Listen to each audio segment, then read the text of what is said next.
So, the next thing that we're going to do in this chapter is heat and temperature. Most of the points you already know about heat and temperature. We know that heat is a form of energy, ठीक है, जो सिर्फ transfer होती है due to difference of temperature between two bodies.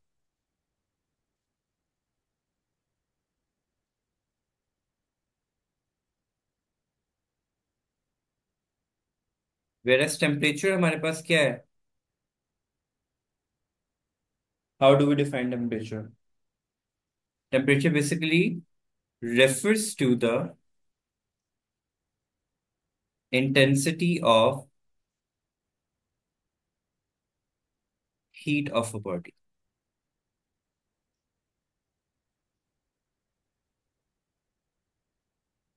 Temperature का unit हमारे पास क्या होगा? केल्विन. हीट का यूनिट हमारे पास क्या होगा? जाउल्स हमारे. ठीक है. अब heat is basically transferred when our temperature is given to a body. ठीक है. And the body absorbs that temperature. अगर बॉडी को टेम्परेचर दिया जा रहा है तो हीट एनर्जी उसकी क्या होगी? हमारे पास इंक्रीज होगी. मूवमेंट ऑफ द पार्टिकल्स क्या होगा? इंक्रीज होगा. वैसे टेम्परेचर को एक और वे में भी हम डिफाइन करते हैं, and that is average kinetic energy of the particles.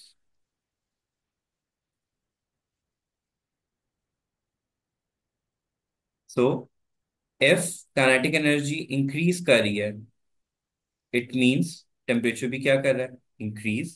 If kinetic energy is decreasing, this means temperature temperature भी भी क्या कर इंक्रीज रहा है हो रहा हमारे पास? Decrease कर. So, एंड ये कॉमन सेंस की बात है कि अगर हीट एब्जॉर्ब होगा तो बॉडी जो है वो उसका टेम्परेचर इंक्रीज करेगा. ठीक है. सॉरी, हॉटर होगी. एंड अगर बॉडी एनर्जी जो है वो रिलीज करेगी, हीट एनर्जी रिलीज करेगी, तो वो क्या होगा हमारे पास? It will feel colder. अब हमारे पास जो टेम्परेचर के मेजरिंग यूनिट्स हैं वो कौन से हैं? केल्विन है, डिग्री सी में भी होता है, फ़ारेनहाइट में भी होता है. और वेर एज टेम्परेचर तो डायरेक्टली डिपेंड करता है कि हम उसको कितनी मतलब हीट कितनी प्रोवाइड कर रहे हैं. सॉरी, टेम्परेचर कितना प्रोवाइड कर रहे हैं, हीट. बट हीट जो है वो they depend on other factors as well, कि वो वेलोसिटी पे डिपेंड करता है, size and number of particles पे डिपेंड करता है. सो अगर हमारे पास दीज पॉइंट्स आर एग्जिस्टेंट और इनकी वैल्यूज को वेरी करते हैं तो उसके हिसाब से हमारे पास हीट भी जो है वो वेरी करती है. फॉर एग्जाम्पल, अगर साइज ऑफ द ऑब्जेक्ट ज्यादा होगा, ठीक है, तो हीट टेम्परेचर भी वो क्या करेगा? ज्यादा एब्जॉर्ब करेगा. उसकी हीट भी जो है वो मतलब टेम्परेचर के टर्म्स में वैसे बेसिकली हम उसकी बात करेंगे. तो जो दो चार डेफिनेशंस हैं वो उससे यहाँ पे लिखी भी हुई है कि temperature is the measure of the average kinetic energy of the molecule, और temperature also refers to the intensity of heat of the body. ठीक है. So heat is a form of energy and temperature is a measure of that temperature.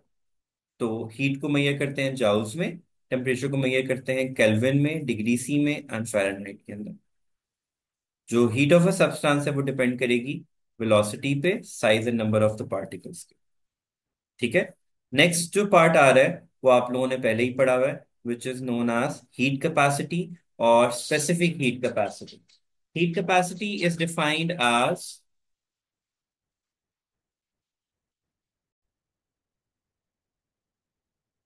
अच्छा जी, फिर specific heat capacity and heat capacity आप already पढ़ चुके हो. Heat capacity क्या होती है? हीट कैपेसिटी को रिप्रेजेंट करते हैं कैपिटल सी से. स्पेसिफिक हीट कैपेसिटी को रिप्रेजेंट करते हैं स्मॉल सी से.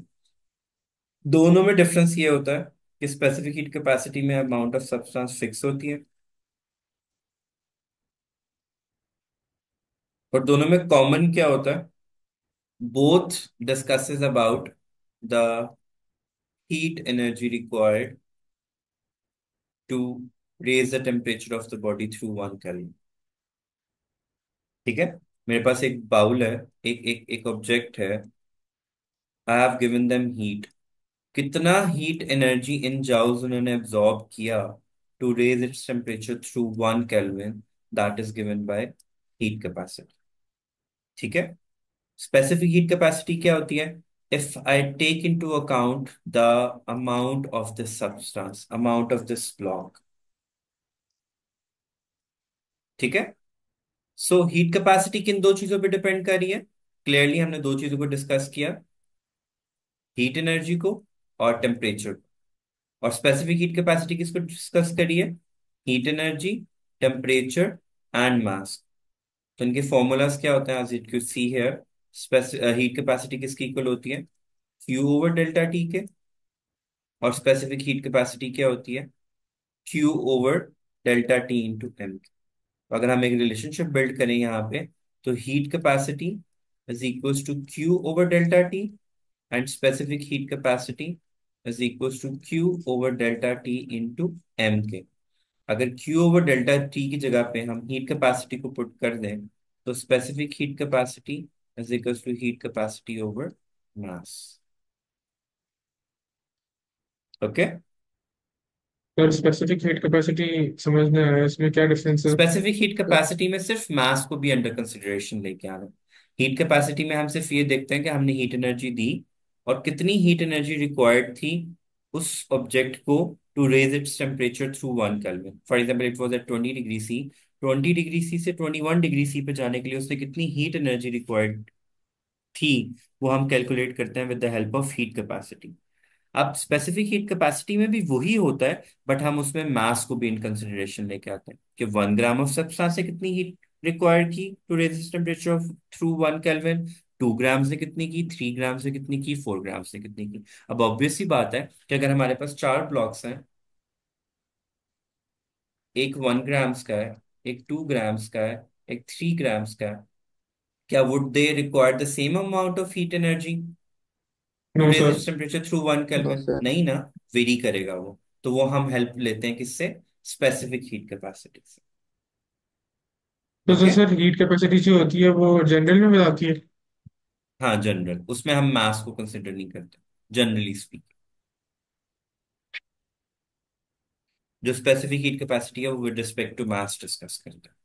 दोनों में हमने क्या नोटिस में लेके आना है कि how much heat energy is required to increase the temperature by 1 kelvin. बहुत सारी बुक्स हैं जिसमें 1 केल्विन डिस्कस किया हुआ है, बहुत सारी बुक्स हैं जिसमें 1 डिग्री सी डिस्कस किया हुआ है। सो उसमें हमने बस फिर देखना होता है कि हमारी बुक में उसने क्या डिस्कस किया हुआ है। सिंस उसने हमारी बुक के अंदर 1 केल्विन डिस्कस किया हुआ है और amount of substance 1 gram discuss किया हुआ है, तो हम उसको वहां तक ही रखेंगे। कुछ बुक्स में डेफिनेशन होती है, सॉरी, कुछ बुक्स में 1 kilogram of substance through 1 kelvin होता है।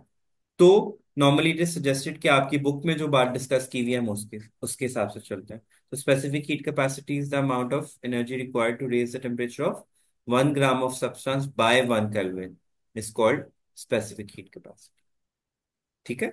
And heat capacity is defined as the amount of heat energy required to raise the temperature of given amount of substance by 1 kelvin is heat capacity. इसका units क्या होगा? Joules पर kelvin. इसका क्या होगा? Joules पर केल्विन इंटू ग्राम्स, कल उसमें मास भी आ रहा है।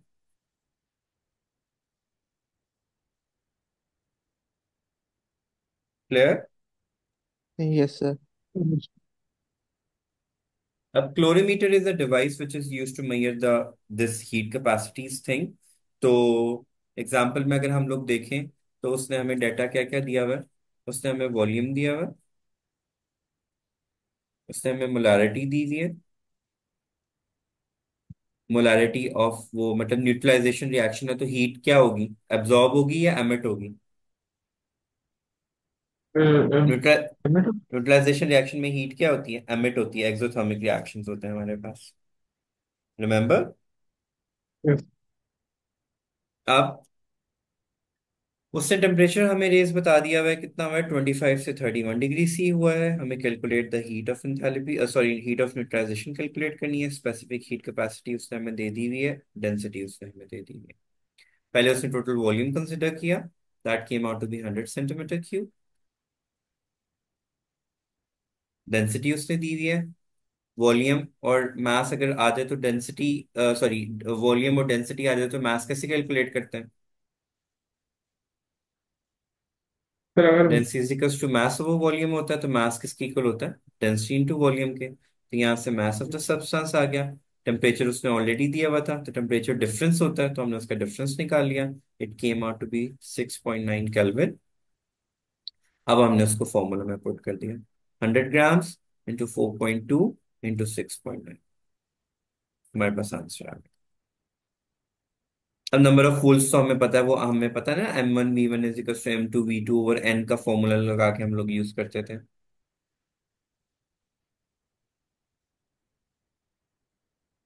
Yes sir, M1 V1 over N। तो यहाँ पे उसने मोलारिटी उसने हमें कितनी दी हुई थी, 1 मोल दी हुई थी। HCl की 1 ही मोल किसकी दी हुई थी, NaCl की। तो molarity into volume divided by 1000 for NaOH molarity. बल्कि दोनों का सेम ही आंसर आ जाए क्योंकि सब चीजें सेम ही थी उसके अंदर। ठीक है। अब हम बैलेंस केमिकल इक्वेशंस के अकॉर्डिंगली जाएंगे। तो NaOH plus HCl give NaCl plus H2O। अब ये बैलेंस केमिकल इक्वेशन है हमारे पास, ठीक है। उसके मोल्स को हमने रिड्यूस कर दिया। उससे कितने मोल्स के लिए फाइंड आउट करने को बोला हुआ। अ, उसने उस टर्म्स में कोई भी बात नहीं की। एनी हाउ, हमने ऊपर हीट क्या रिक्वायर्ड फाइंड आउट की थी, 2.9 इंटू 10⁻³ ठीक है।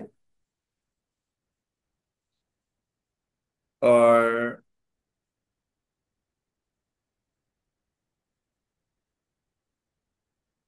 उसने ये क्यों किया है, अच्छा नंबर ऑफ मोल्स, सॉरी 0.5 हमारे निकले थे, sorry sorry I am missing that point.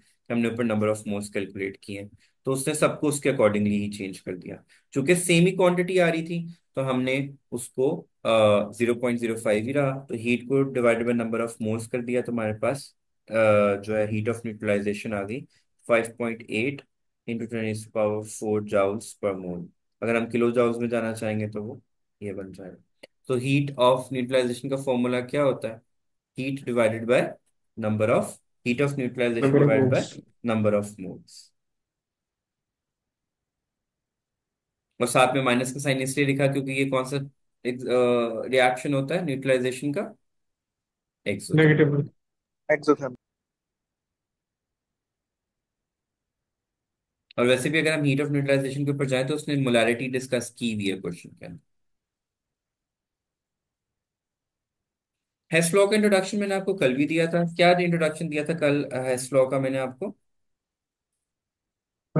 हेस law क्या था, समझ नहीं आई थी सर। हसन। हेस्लॉ हमें क्या बताता था कि जो इंथैल्पी चेंज रिएक्शन के अंदर आती है वो इंडिपेंडेंट ऑफ पाथ फॉलोड है हमारे पास। हमने वर्क डन की एग्जांपल भी कल डिस्कस की थी कॉन्टेक्स्ट में।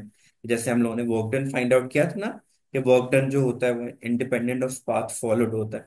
इस तरीके से हेस्लॉ हमें ये बताता है कि जो हीट एनर्जी एब्जॉर्ब या रिलीज होती है in a chemical reaction, it is independent of the path followed, कि हम किस वे से हमने उस रिएक्शन को एग्जीक्यूट किया।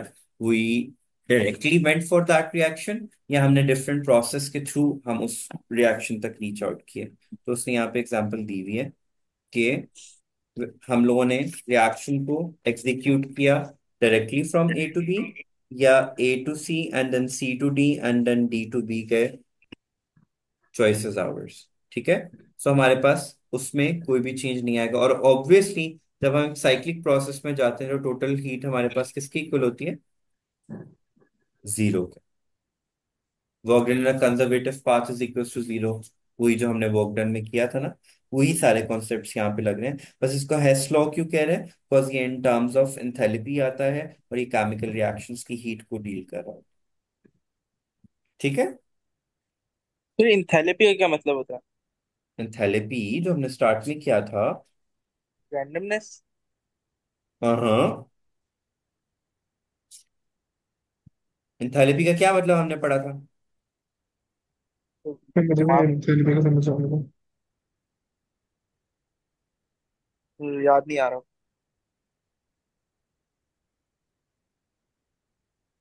जो हीट ऑफ द रिएक्शन होती है ना, बेसिकली जो हम heat of the reaction calculate करते हैं उसको एंथैल्पी का नाम दिया जाता है हमारे पास। ओके, फिर याद आ तो जो हम जो प्रोडक्ट माइनस वो करके फाइंड आउट करते हैं, या जो चेंज ऑफ जो भी हीट एनर्जी हमारे पास आ रही है रिएक्शन के दौरान, जो चेंजेस आ रहे हैं उसको जिसमें कैलकुलेट करते हैं, तो उसको एंथैल्पी कहते गया।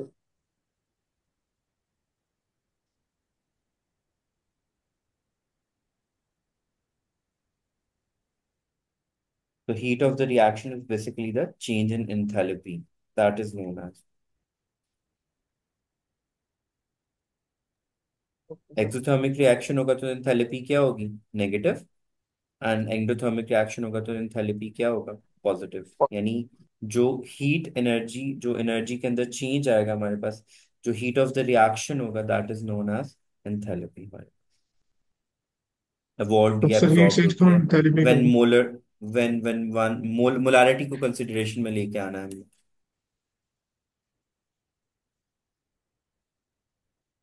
ठीक है। सर हेसल्स तो समझ नहीं आया क्या क्या था।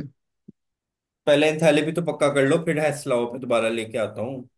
एंथैल्पी सर समझ में आ एंथैल्पी गया? तो हीट चेंज होता है ना, change in heat. Heat of a chemical reaction under standard condition of temperature and pressure पे जो होगा ना हमारे पास, स्टैंडर्ड कंडीशंस पे जो हीट ऑफ द रिएक्शन होगी, that is known as enthalpy.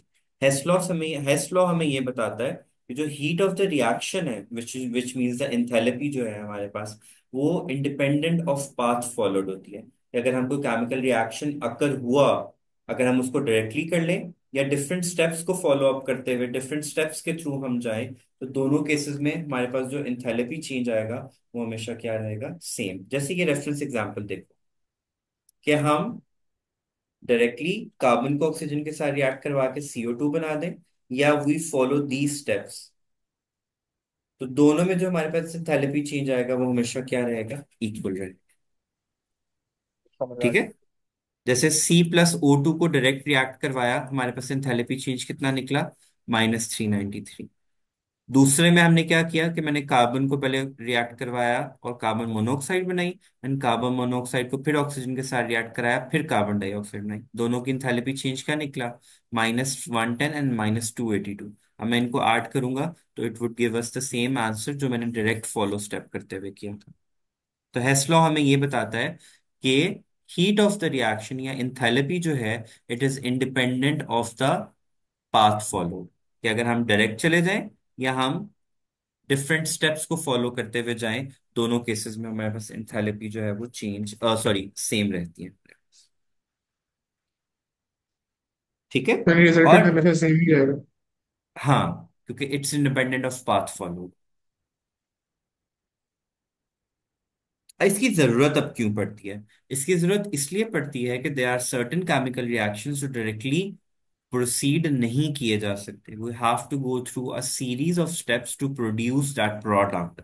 तो फिर उसके लिए हमें जो है हेस लॉ जो है वो हेल्प आउट करता है कि भाई हम लोगों की जो टोटल एंथैल्पी कैसे कैलकुलेट करेंगे for a certain reaction.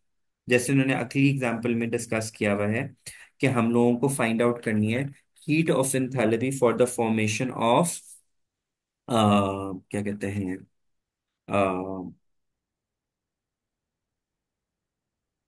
Methane की हमने वो डिस्कस करनी है, कंबशन को डिस्कस करना। Let me take you there. अच्छा, ये उन्होंने यहाँ पे वो बात डिस्कस की हुई है कि some of the compounds directly decompose नहीं होते into constituent, for example CCl4, और some of the elements do not completely burn due to protection. वो जो हम लोगों ने प्रोटेक्टिव कोटिंग्स पढ़ी थी ना, जो जिंक कोटिंग या गैल्वेनाइजिंग होती है, और कुछ जो ऑक्साइड्स होते हैं वो स्ट्रॉन्गर होते हैं, मोर स्टेबल होते हैं। तो फिर अगर हमें किसी चीज को प्रोसीड करना है तो हम उसको डायरेक्टली नहीं कर सकते, बल्कि we have to go through a certain steps। जैसे उसने ये बोला, enthalpy of formation of methane cannot be measured directly.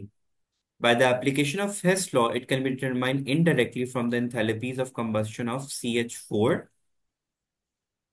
क्या है हमारा मेन टारगेट? मिथेन की फॉर्मेशन। ठीक है। उसको हम कैसे कैलकुलेट करेंगे, उसकी हीट ऑफ एनर्जी को? थ्रू CH4H2 एंड C की हेल्प से। अब उसने यहाँ पे चार हमें स्टेप दे दिए हमें। ठीक है। पहला उसने स्टेप दिया है कंबस्शन का, फिर उसने दिया है वाटर फॉर्मेशन का, then carbon dioxide, and then ये। अब उसमें वो कहते हैं कि हमें किस स्टेप को पहले फॉलो करना है, किस स्टेप को बाद में फॉलो करना है, in order to calculate the energies of that. ठीक है।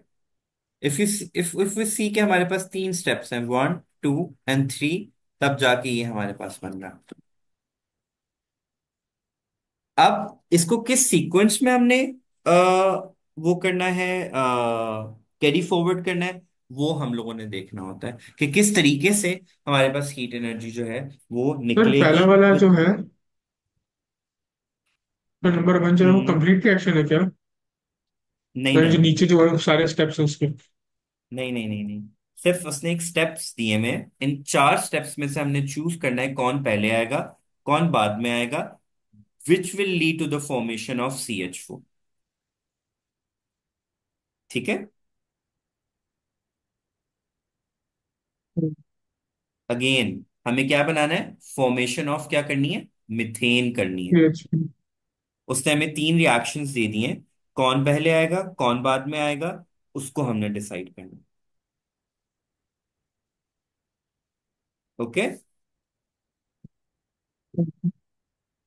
फॉर एग्जाम्पल, सबसे पहले हम लोगों को क्या करना होगा, अब ये देखो यहाँ पे हमें तो बनानी है मिथेन ना। ठीक है। तो मिथेन तो हमारा प्रोडक्ट है, तो ये रिएक्शन को हमें करेक्ट करना पड़ेगा। आपको याद होगा हमने पीछे एक रिएक्शन किया था कि अगर हम इसको रिवर्स प्रोसेस में ले जाएं तो हीट ऑफ एंथैल्पी क्या हो जाती है, ऑपोजिट हो जाती है। यानी पॉजिटिव। अगर हीट एनर्जी रिलीज हो रही है, अगर हम उसी हीट एनर्जी को एब्जॉर्ब कर दें तो we can reverse the reaction. ठीक है। यस तो सर। सबसे पहले हम क्या करेंगे, इसको रिवर्स करेंगे और कार्बन डाइऑक्साइड और वाटर को उस साइड पे ले देंगे। प्रोडक्ट में मेरे पास क्या आ जाएगा, CH4 and O2।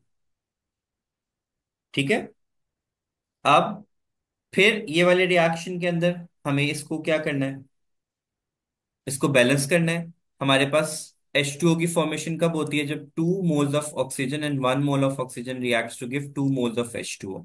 वो याद है आप लोगों को, मैंने बिल्कुल स्टार्ट में बताया था कि reactions occur law of definite proportion होता है हमारे पास। एक एक सर्टेन वे में उन्हें एक्ट करना होता है, एक सर्टेन प्रोपोर्शन में उन्हें एक्ट करना होता है, only then we can get the results. ठीक है। लेकिन सर ये बात फिर से रिपीट कर सकते हैं आपने बताया? लॉ ऑफ डेफिनेट प्रोपोर्शन होता है, वो हमें ये बताता है कि एक सर्टेन रेशियोज में रिएक्टेंट्स रिएक्ट करते हैं और हमें प्रोडक्ट देते हैं। यानी सर्टेन क्वांटिटी होनी चाहिए। हाँ जी। एक सर्टेन रेशियो ऑफ एलिमेंट्स होता है, और जब वो उस रेशियो में रिएक्ट करते हैं तभी हमारे पास प्रोडक्ट आता है। ठीक है। सही। नाउ जी। Let's dive into the theory that they have given to us. The reactants carbon and hydrogen. ठीक है। रिएक्टेंट्स हमारे पास कौन से हैं, कार्बन एंड हाइड्रोजन, उन्होंने हमें मिलके क्या देना है, CH4। अब उसने कहा yes. How we can obtain the correct equation. उसने कहा अगर आप रिएक्शन 3 के ऊपर फोकस करें तो हमारे पास carbon as a reactant which is needed in the required equation हमें चाहिए। So equation 3 will be use as such. हमें कार्बन चाहिए यहाँ। ठीक है। अब equation 2 has H2 as a reactant but the required equation needs 2H2, क्योंकि हमें CH4 चाहिए ना यहाँ पे। ठीक है। सो इस इक्वेशन को हमें कैसे चेंज करना पड़ेगा, हम इसको क्या करेंगे, 2H2 1O2 गिव्स 2H2O, क्योंकि हमें ये वाली इक्वेशन चाहिए। ये वाली इक्वेशन टोटली ठीक है, इसमें हमें कार्बन चाहिए था, कार्बन हमारे पास आ रहा है। इस इक्वेशन में हमें 2H2 चाहिए, तो हम इस इक्वेशन को क्या करेंगे, बैलेंस करेंगे बाय मल्टीप्लाइंग इट विथ 2। ठीक है। जब हम 2 से मल्टीप्लाई करेंगे यहाँ पे 2H2 आ जाएगा, 2 से कैंसिल आउट हो जाएगा, 1 रह जाएगा और यहाँ पे भी 2H2 आ जाएगा as written in the equation. कि हमें इक्वेशन 2 को कैसे यूज करना है, by multiplying it with equation number, sorry by multiplying it with 2। अब इक्वेशन 1 को कैसे हमने ठीक करना था, हमें इसको क्या करना है, रिवर्स करना है। बिकॉज हमें प्रोडक्ट में क्या चाहिए, CH4 चाहिए, तो हम इसको रिवर्स कर देंगे। So this equation 1 must be reversed and the sign is changed accordingly. अब इक्वेशन हमारे पास क्या आ गई, CO2, ये ये चेंज हुआ, ये चेंज हुआ, और हमारे पास यहां से हमने अपने रिक्वायर्ड प्रोडक्ट्स को निकाल लिया। We got the required products. अब इसमें देखो एंथैल्पी हमारे पास क्या निकल रही है इस रिएक्शन की, तो 890। 890, 571 एंड 393। अगर हम इन सबको ऐड करें तो देखो 74 आ रहा है हमारे पास।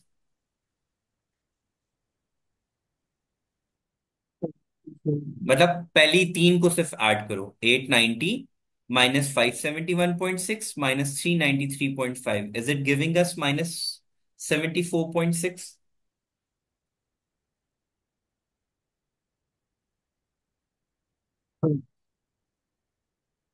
काम कर दो।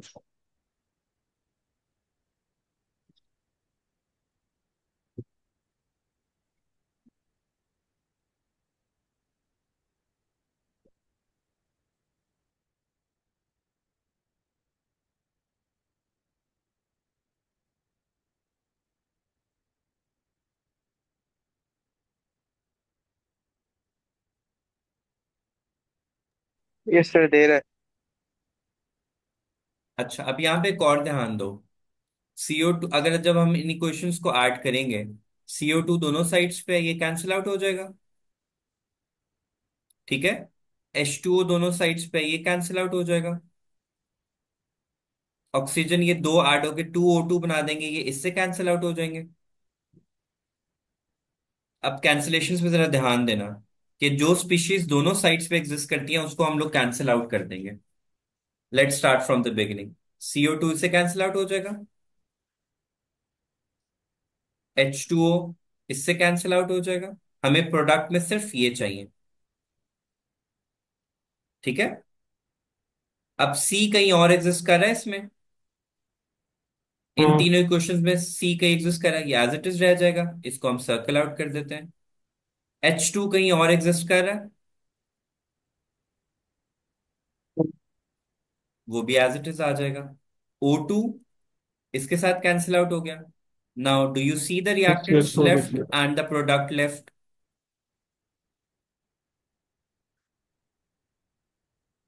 Yes yes sir. यस। इस तरह है इस लॉ को हम अप्लाई करके अपने रिजल्ट्स को कैलकुलेट करते हैं। सर। अब एक और वे भी होता है जिसमें हम लोग एनर्जी ऑफ रिएक्टेंट्स और एनर्जी ऑफ प्रोडक्ट को सब्ट्रैक्ट करके भी हम लोग रिजल्ट्स निकाल सकते हैं। ठीक है। वो नॉर्मली हम लोग करते हैं enthalpy of the reaction from the enthalpy of the formation से हम लोग उसको कैलकुलेट करते हैं। उस स्टेप्स में हमें एनर्जीज जो है वो दी हुई होंगी। सॉरी, हम लोग फॉर एग्जांपल इस क्वेश्चन, हाँ तला आप कुछ कह रहे थे। अच्छा, अब उन्होंने क्या किया, हमारे पास रिएक्टेंट्स ये हैं, प्रोडक्ट्स ये हैं, उनकी एनर्जीज उन्होंने दे दी है हमें। 296 हमारे पास, 269 किसकी एनर्जी है, इसकी। जीरो एनर्जी किसकी है, O2 की। CO2 की कितनी है, 393। एंड H2O2 की कितनी है, 285। ठीक है। आप क्या करना है, प्रोडक्ट माइनस रिएक्टेंट्स करना है हम लोगों ने। तो सी, प्रोडक्ट में हमारे पास क्या आ रहा है, 16 CO2, तो 16 टाइम्स 393 कर दिया हम लोगों ने, प्लस 18 टाइम्स 285। माइनस प्रोडक्ट करना था, तो माइनस 2 इंटू, सॉरी रिएक्टेंट्स, तो -2 इंटू रिएक्टेंट हमारे पास क्या है, C8H18। ठीक है, उसकी एनर्जी -25 इंटू 0, इन सबको ऐड किया, सॉरी सब्ट्रैक्ट किया, we got the energy 1.09 into 10⁴ kilojoule. So -9, minus किसको इंडिकेट कर रहा है कि that was an exothermic and reaction. Combustion reaction हमारे पास हमेशा कौन से होते हैं, एक्सोथर्मिक रिएक्शंस होते हैं। सर, ये जो एनर्जीज दी हुई है किस चीज की दी थी? यानी जो सब्सटेंसेस की किस चीज की एनर्जी है? Formation, enthalpy of the formation of these, of all these. यानी जो हमने पिछले एग्जांपल में जो स्टेप्स जो नीचे बने थे, वो एच तो टू और हेस सी ओ लॉ टू था ना, वो हेस लॉ था। ये वो सिंपल इन, जो इंथैल्पी ऑफ द वो रिएक्शन कैलकुलेट कर रहा है, वो हेस लॉ था। हेस लॉ इज डिफरेंट। यहाँ पे वो और चीज कैलकुलेट कर, कि एंथैल्पी ऑफ द रिएक्शन कैसे कैलकुलेट करते हैं, प्रोडक्ट माइनस रिएक्टेंट करके। ओ टू क्योंकि रिएक्ट नहीं किया क्योंकि वो ऑलरेडी प्रेजेंट था, तो उसकी उसकी उसका जीरो था। उसकी हाँ, उसकी एनर्जी 0 थी, गिवन इन द क्वेश्चन उन्होंने हमें ये दी हुई। राइट। अगर हम अब इसमें एंथैल्पी ऑफ रिएक्शन कैलकुलेट करें, तो उन्होंने 1285 किसकी दी हुई है, C6H12O6 ग्लूकोज की, ऑक्सीजन की अगेन 0, CO2 की अगेन सेम वही 393, एंड H2O की वही सेम -285। क्या करना है हमने? रिएक्ट प्रोडक्ट प्लस और रिएक्टेंट रिएक्टेंट्स प्लस, और इन दोनों को आपस में क्या कर देना है? माइनस। माइनस। तो पहले प्रोडक्ट्स को ऐड किया, इट 6, ये हमें बैलेंस केमिकल इक्वेशन से नंबर मिला, 6 इंटू CO2 की -393, H2O की -285, माइनस इन दोनों का वो, इन सबको आठ मतलब सब्ट्रैक्ट किया, आई गॉट -28117.62। आगे उसने जो है वो पर मोल कैलकुलेट करने को बोला हुआ है, तो उसने ग्लूकोज का कैलकुलेट किया molar mass, it came out to be 180। ठीक है, उसको डिवाइड कर दिया किलो जॉल्स पर मोल से, तो हमारे पास किलो जॉल्स में उसकी हीट एनर्जी आ गई। ये उसने थोड़ा डिफरेंट तरीके से कर दिया एंड में।